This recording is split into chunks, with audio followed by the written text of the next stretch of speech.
It's time for a CGC unboxing. And a little bonus.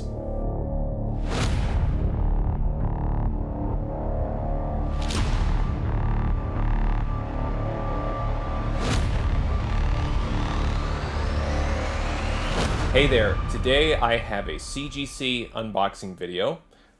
This is the order that I just received back from CGC, and this was delivered the same day as well.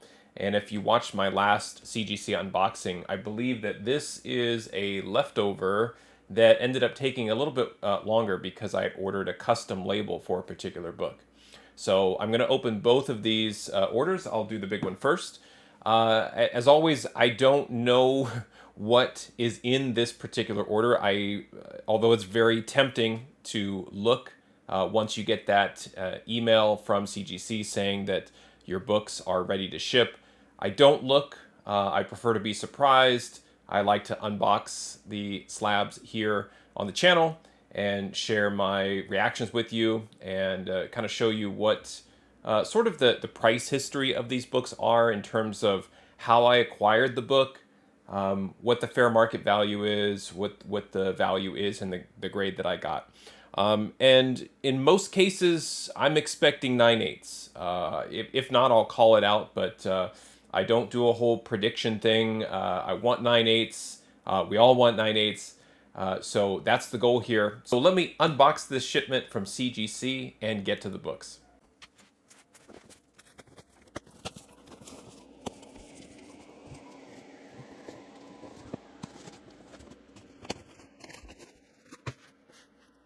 Okay, here we go.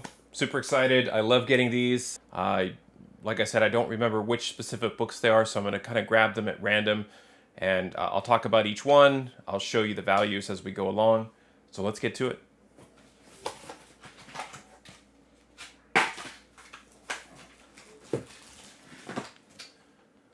Okay, the first book is Batman: The Long Halloween number 12. This is from DC Comics in 1997. I'm trying to collect all of the Long Halloween books. I love the series. I think it's a lot of what your Batman cinema is kind of based off of, or at least it pulls from some of these themes. But it's such a great read. For some reason, I'm having a hard time getting a lot of these in 9/8 candidates or even high grade. The gloss, fingerprints, other nicks on the spine, and so forth. This is also an order where I didn't press these books, or I didn't have them pressed by CCS. So these are my best guesses for 9/8 candidates based on my evaluation of the book. I was getting a little nervous here. I've seen a lot of unboxing videos recently where it's a whole 9/4, a whole run of 9/4s and 9/6s. So let's just see how CGC is doing. Let's see how I did and get this started with the first book. Excellent. 9.8 for The Long Halloween number 12. Awesome. So Jeff Loeb on story, Tim Sale on cover art. This one I thought was particularly tough because of that all-white cover. So really, really happy to get this one in a 9.8. Fantastic. So it's a 13-issue story. This is issue 12. Okay, next one. Okay, Star Wars Tales of the Jedi number 1. This is from 1993. This one I was scooping up often from Mile High Comics, from Atomic Avenue, and at the time I was grabbing this, there was some weird rumor, some artifact that an individual had, and they had posted an image of it, and it had the Tales of the Jedi logo. Well, fast forward to, I think, a week ago, maybe 2 weeks ago, recently there was a post that said that there's going to be a new series on Disney Plus called Tales of the Jedi. Now, it's not necessarily this story and these characters. It's an animated, probably like an anthology type series, but it's called Tales of the Jedi, so it didn't quite work out. And this is kind of the danger of time passing. At the time I sent it, there was speculation that there was going to be a Tales of the Jedi show. either loosely based on this, could be animated and so on. But as we found out, it may just be an animated, kind of a animated series filled with one-off stories of Star Wars characters that we know and love, or possibly new characters. But I had grabbed probably about a half dozen copies of this and looked at all of them and figured this was going to be the best one. This was the best 9.8 candidate. So let's see what it got. 9.2. All right, so I'll check and see if there are grader notes, and if there are, I'll add it to the video. But 9.2 white pages. Yeah, I'm not sure what to say about it other than I'll take a look. Also some scuffing on the case right there too. So that's unfortunate. Actually, quite a few scuffs there. Not to belittle the book any further, but there are certainly some things there with the case. Probably hard to see on the video, but up here on this side, I'm counting 5 scratches on the case. So 7 down here, 7 scratches or scuffs on the case itself. But yeah, I don't know. Again, I didn't press these books. This was not a book I was comfortable pressing. This book actually does not have the gloss that I was talking about. It's somewhere between a glossy and kind of a matte cover. But nevertheless, I think there's just, as I'm holding it up, there's just a lot of wrinkling on the cover now that I look at it. The spine looks to be in good shape, but yeah. It's funny because you see these books and you're like, I'm sure they're 9.8s. I send them in, comes back a 9.2, and then I'm like, oh, here are all the problems with it. So I think maybe at the time I was maybe just a little bit hung up on the Tales of the Jedi spec, and now I want to go through those books again that I have to see if there's if I still have a 9.8 candidate. But I was almost certain this was the 9.8. But 9.2 white pages is what it is. There you go. All right, next up, Star Wars Legacy number 2. This is from 2006. These early Star Wars Legacy books from Dark Horse have a number of first appearances in them. Hopefully the first appearances are on the label itself. I can kind of see through the label a little bit and see that there's some write-up there. So I'll read that off once I reveal the grade. The other cool part, a little bit of an added bonus, Adam Hughes on the cover art for these. I want to say the first 5 or 6 issues of Star Wars Legacy, give or take. But again, lots of first appearances. So if you're into Star Wars speculation, what's kind of cool is you get multiple chances here to kind of be right. But as I was grabbing these, I believe I picked this up from Mile High Comics. And when I got it, it looked like a 9.8 candidate, so I decided to set it aside and send it in, and here's what it got. 9.8. Awesome. Very cool. So great art, great coloring. Kind of a mashup of maybe Star Wars characters. It looks like the character in the middle has Darth Vader's pants on or his boots. So kind of cool there. But yeah, great book, 9.8. First appearance of Delilah, Astral, Brogar, Jariah, Hosk, Princess... I can't pronounce these. Princess Marasiah, Naxi, and Darth Talon. So Darth Talon is the one that I'm most familiar with, but certainly a handful of characters here. I don't know if we'll ever see these characters again in a Disney Plus show or future Star Wars movie, but again, Dark Horse Star Wars, multiple first appearances, Adam Hughes on the cover. I figured it's a great collectible as it is. Now I'm looking at this and comparing it to Tales of the Jedi. This one also has a little bit of waviness, same sort of cover, a little bit glossy, a little bit of a matte, kind of a combo there. Yeah, I'm not quite sure exactly. Tales of the Jedi, that book, I did notice it had a little bit of a spine tick, but it wasn't color breaking. This book looks great, so as you would expect for a 9.8. And thankfully on this one, no scuffs that I can see or anything else. The case looks really nice. All right, we'll cover that Tales of the Jedi one up with that one. That looks better. All right. Here we have Spider-Gwen number 1. This is from 2015. And as you can see on the bottom, this is the second printing. And I just talked about this in a recent unboxing video. This is right in that sweet spot for late printings. I want to say not exactly a start year. I said earlier that you could go back as far as 2000, maybe jump ahead to 2010, 2013. But I think all the way up to maybe 2017, 2018 is where late printings were really pushed on us as far as them having value. There was some perceived scarcity. Well, not perceived. There's actual data to back up the low print run, but late printings or reprints, I'm not that into them, but I don't want to deny value. And this was a book that I actually had in my collection for quite some time. And I picked it up when I came back to the hobby in 2019, and I saw folks really pushing those late printings hard. And whenever I came across them, and if they were cover price, I grabbed them. So the first printing, cover A, I have quite a few of those, but this is the only second printing I have. And it looked really good to me, and thought it was a 9.8 candidate. And let's see what it got. 9.4.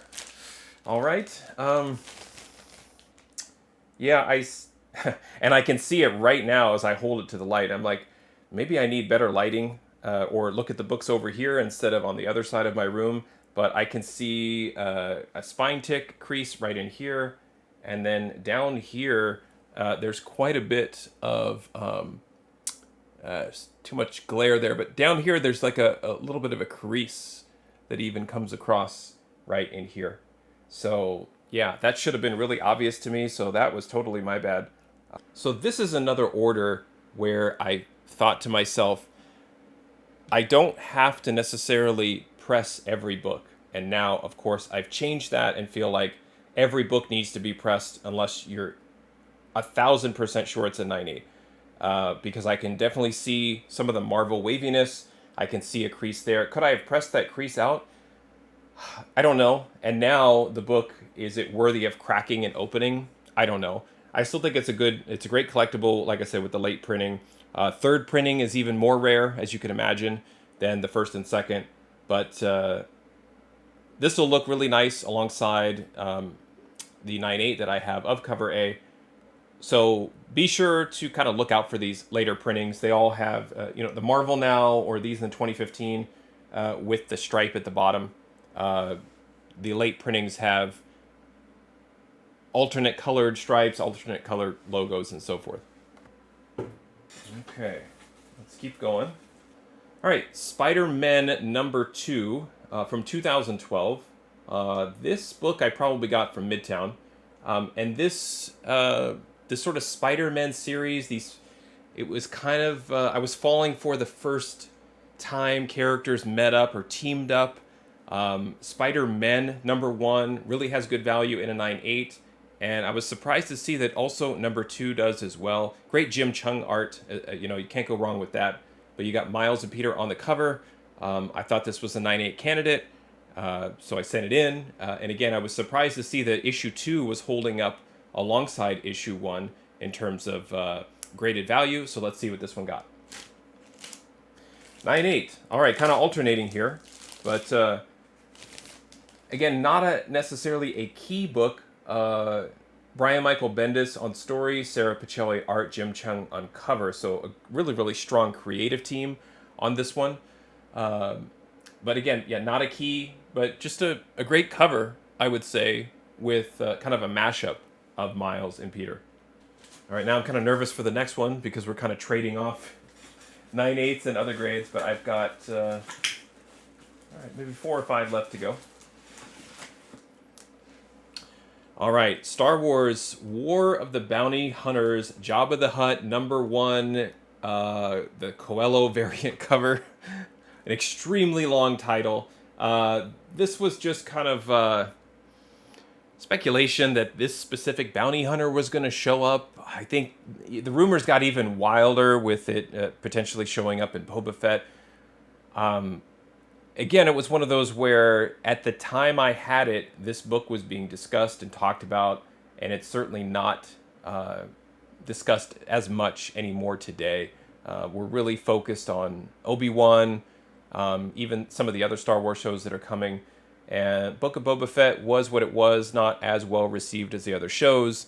And unfortunately, it feels like all sort of bounty hunters took a hit.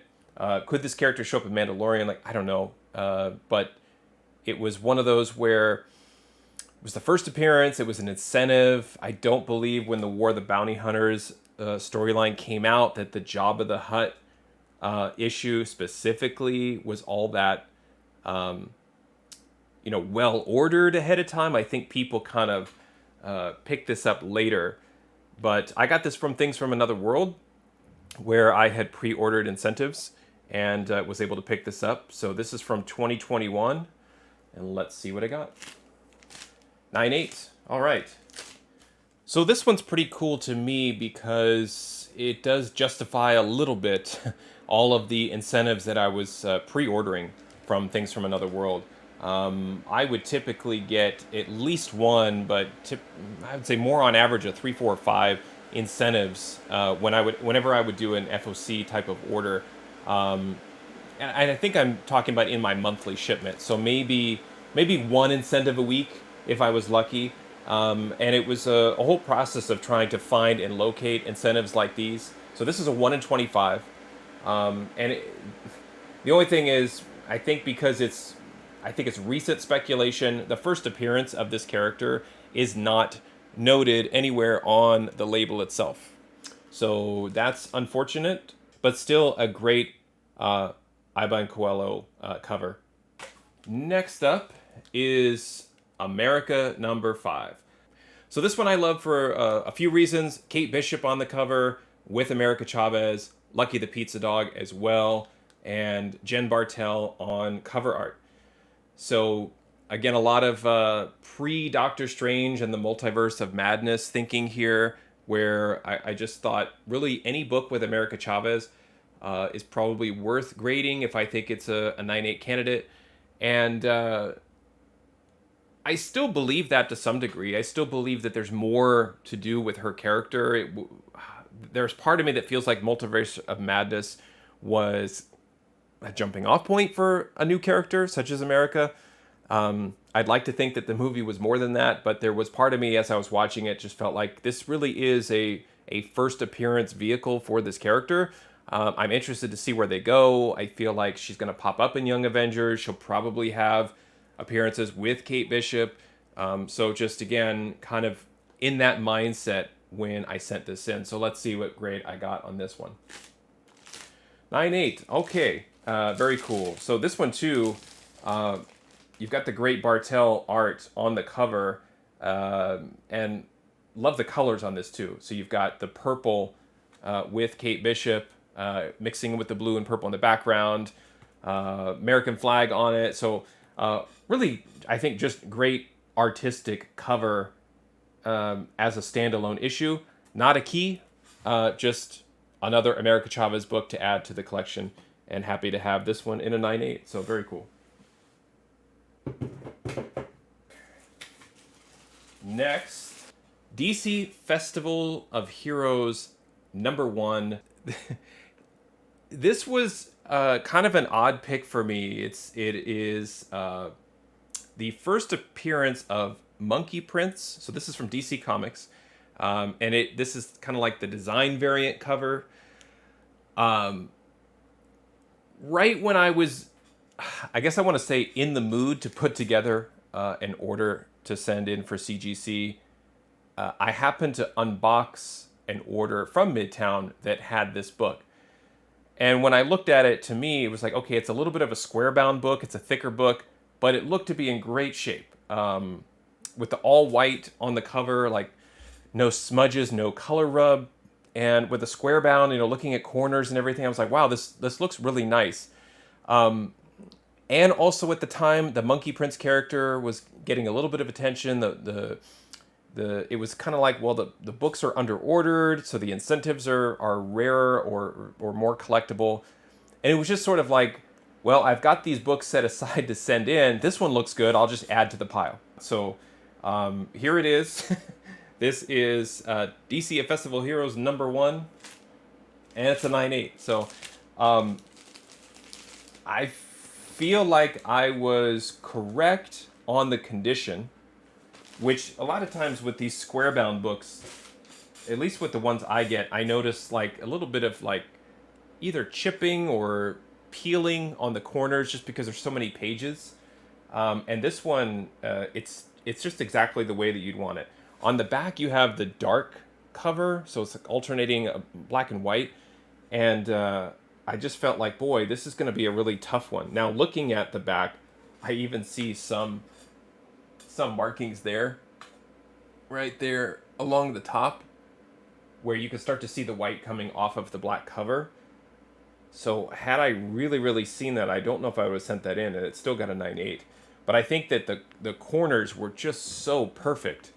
And I've seen folks get 9.9s on square bounds. I wonder if that was not there at the top, if this would have got the 9.9.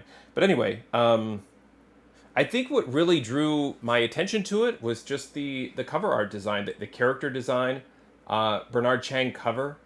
And it's a collection of stories, so they don't list all of the creators up there. But anyway, Monkey Prince, if you're into Monkey Prince spec, I don't know if I am, but DC Festival of Heroes #1 from 2021, July 2021. That was right around, I think, when I sent the order in. So yeah, I would say I'm giving myself credit for at least seeing the book and thinking it was a 9.8 candidate. Was it the correct book to send in? Was it worth it? I'm not exactly sure. We'll see when I gather the values for this. All right, 3 more to go in this order. This is Inferno #3, and this is the Russell Dauterman variant cover. If you've watched my other unboxing videos, I love Dauterman's art. I love these character designs that that he does, where he's isolating a certain character and then going through their costumes throughout the character's history. I get that it's sort of like a cloned character over and over. It's a digital kind of piece where it's the same figure cloned over and over, but there's something kind of mesmerizing about it to me, where you're looking, it's the same facial expression, it's the same character, but it's a different costume, and it's all the great costumes that the characters wore. So I'd love to collect all of these in a 9.8. This is the first one that I've sent in. This is from January 2022, so a very recently released modern book, and it got a 9.8. Awesome. Very cool. Love this. So actually, this really motivates me to look at the other Dauterman variants that I have. I think the She-Hulk one either just came out or is about to come out. There's a Jean Grey Phoenix that I have 1 or 2 of. I don't know if they're 9.8 candidates, but I can imagine a whole wall full of these, or as many as there are. Tremendous. I love it. So started with one of his best, I think, which is the Emma Frost White Queen by Russell Dauterman. So love that one. Super cool. All right, this is Marc Spector Moon Knight #60 from 1994. This is the last issue of the Marc Spector Moon Knight series. This is also, it's the last book of the series, the last book by Stephen Platt, obviously because the series ended. But Platt took over these last handful of issues in the series and really took the industry by storm. I think he surprised quite a bit of collectors, cover art enthusiasts, and so forth, because I think people thought it was McFarlane. So once we got to issue 60, it was kind of like known that Platt was doing the art. So the print run on this one is much higher than the ones in the mid-50s, or the books leading up to this one. But what was particularly interesting to me about it is the black and white cover. And when I got this book, I believe I got this copy from Atomic Avenue, and I looked at it and I went, well, this one looks really, really sharp to me. I didn't press it, so we'll see what it gets. But when I first laid eyes on it, I was like, this is a really, really high grade copy, and wanted to send it in because I was picking up these Marc Spector Moon Knights off the rack at an LCS, and I just felt like there was something special about it. In the same way, I had the same feeling when I was buying early McFarlane Marvel books, Jim Lee books, and so forth. I just sort of, and of course, at the time, I'm picking up one copy, one issue at a time. So here we go. 9/8, awesome. All right, so again, not the rarest of the Platt Moon Knight books, but I think one of the more difficult to get in a 9/8. Again, because of the all black cover, even the NBA Jam ad on the back is quite dark, especially around the bottom. But very, very cool. So this is my third Stephen Platt Moon Knight slab. I have two 9/8s, and I think the other one was a 9/4, I believe. And of course, the 9/4 is the one with Spider-Man on the cover. But get that. I still don't know what that is across his belt. Just kind of a weird, just a weird angle. But anyway, very nice 9.8 there. Okay, last one in this order. Okay, this is Phoenix Song Echo #1 from 2021. This also kind of is similar to what I was thinking about when I sent in the Bounty Hunters Jabba the Hutt. This is an incentive. I think this is a 1 in 25 that I picked up from Things from Another World. And I had invested so heavily in incentives from TFAW that I just kept telling myself, you have to start sending some of these in if you think they're a 9/8 candidate, just because it's an incentive. You know, you spent the time trying to track these down. You spent the extra money. And if you think they're a 9/8, put your money where your mouth is or where your thoughts are. Send it in and try and get it in a 9/8 to justify all of the work that you're doing to pick up these incentives. I thought this was a great cover. I love the look of it. Echo was portrayed recently in the Hawkeye show and so forth. She has her own show, so I was just like, okay, this one is sort of making sense for me to send in. So here we go. 9/8. Okay, awesome. Love it.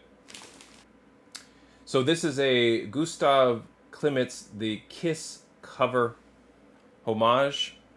So very cool cover. Yeah, now that I see it like completely slabbed, of course, with that 9.8 right there, it looks like a tremendous art piece. So Oscar Vega is the cover artist on this one. Phoenix Song Echo #1. Okay, so not bad. I think this is typical of the last few CGC orders that I've received, where I whiff on a couple, but I do get a handful of 9/8s. I think for whatever reason, either my grading skills have deteriorated over the last couple of years, or CGC has become a little bit harder on their grading. I mean, I was sending in 10, 12 book orders, and I think I had 2 orders in a row where everything was a 9/8. But looking at the books that didn't get a 9/8, I can see why. So I'm not upset. I'm not upset with CGC. If there's scuffs on the cover, of course that bothers me. But I'm going to send more books to CGC. I feel like the books that didn't get the 9/8, that's on me. So I will continue to press books that I'm going to send in, or have them pressed by a third party, because I do feel like that's going to catch those little things, the waviness, or some other things that maybe just I'm not catching. The Tales of the Jedi, that's particularly tough, but then I'm looking at the book going, I don't know why I sent it in, or if when I had the books out, did I grab the wrong one? For me, when I send in an order, I don't know, there's a rush of me imagining these books coming back in a 9/8, and I get kind of excited, and I kind of rush the process a little bit. And I will tell you, sometimes I imagine the book being a 9/8 when maybe it's not. And you look at a book like Tales of the Jedi #1, and it's like, it's not a Silver Age key, so why get so worked up about it? And I don't know. It's just kind of what I do. It feels silly now in hindsight, but I need to slow down a little bit. I think I could just get a little too excited about sending them in. So I haven't forgotten about the bonus. So I don't remember. I think I have an idea of which one it is. I do know that it's a custom label. I'm pretty sure it's just one book, so I'm not going to look and see. I'm just going to kind of, yeah, it's one book. It is in bubble wrap, so probably kind of, I'll try not to look at it. Okay, it's wrapped in cardboard. So before I open this, what crossed my mind when I saw sort of like the Sidecar box is I don't see a ton of custom labels out there, either for purchase or when I watch other unboxing videos. Part of it is, if you're going to spend the extra money to get the custom label, it better be a key, or you better get the 9/8. So I was thinking about what this book could be, and I was like, am I really, really sure it's a 9/8? Because I feel like if you don't get the 9/8, and I'm not trying to apologize before in case it's not, but if you don't get the 9/8 and it's a custom label, I don't know, I started to feel a little weird about it, like, again, questioning my judgment on why I do these things. But I felt like, and I'm going to just sort of, I think that's the bottom. Yeah, that's the top. Turn it this way. So just to finish the thought, like, I want to make sure that if I'm ordering the custom label, that it's got the invoice right on the front. And let me see if I could just at least find out which book it is. Okay, so I see which book it is. So the point is, to finish the thought, is I want to make sure that if I'm ordering the custom label, that it better be an important book. The label better match kind of the cover, at least, have some significance there. But also, make sure it's a 9/8 or at least a 9/6, I would hope. So let's just look at the book and see the grade. It is Ultimate Fallout 4, the second print. I'd love to have a first print, but Mile High Comics had a run of these in a second print. They weren't cheap, but I did feel like, you know, if I'm going to try and acquire some first appearances of Miles, this is probably my best shot. It had what I like to call relative affordability. And I'll show you kind of what I paid and kind of what this value ends up being, or what the grade is. But I got the custom label on it because, to me, this was going to be my Miles Morales first appearance. This was it for me. I felt like the 9/8 of the first printing just got out of my price range. I missed it, but I still love Miles as a character, and I wanted to have a piece of his first appearance. I don't know how else to put it. So I thought, let me grab this. Let me see if they're 9/8 candidates. Let me pay a little extra, get the custom label to add to my collection. I'm actually going to look away and show you, because I'm super nervous, but here we go. Oh, 9/8. Awesome. Okay. Yes. Now this, all right. So all that hype, and I'm like, I'm apologizing in case I got it wrong, but okay, that's awesome. I love it. Now, of course, there's a giant scratch. Thank you very much, CGC, right on the cover. So that's, I don't know if you picked that up, but right across his chest. Far away, you don't really see it, so I'm going to not try and focus on that. So get the negative out of the way. But wow, this is awesome. So we've got the Michael Cho custom label here with Miles up here on the top. It's a call out there, second printing. Now they don't note, it's on the back. So on the back, first appearance of the new Spider-Man, Miles Morales. So there it is right there. And like I said, this is my Miles first appearance with the custom label as a 9/8. I'm super stoked. I'm going to put this right on the wall and display it. So thank you, CGC. Thank you, Mile High Comics, for having these in stock at the time that I bought it. And yeah, I did not get this pressed either. So it was just one of those where I remember unboxing it, looking at it going, this looks super sharp. I put it in a full back, and sent it out and added the custom label to it. So I'm super happy to have this, finally, a graded Miles Morales first appearance to add to the collection. So I'm stoked. I'm super happy. That's awesome. So there you go. That was the CGC unboxing. Thank you for watching. Happy collecting, and see you next time.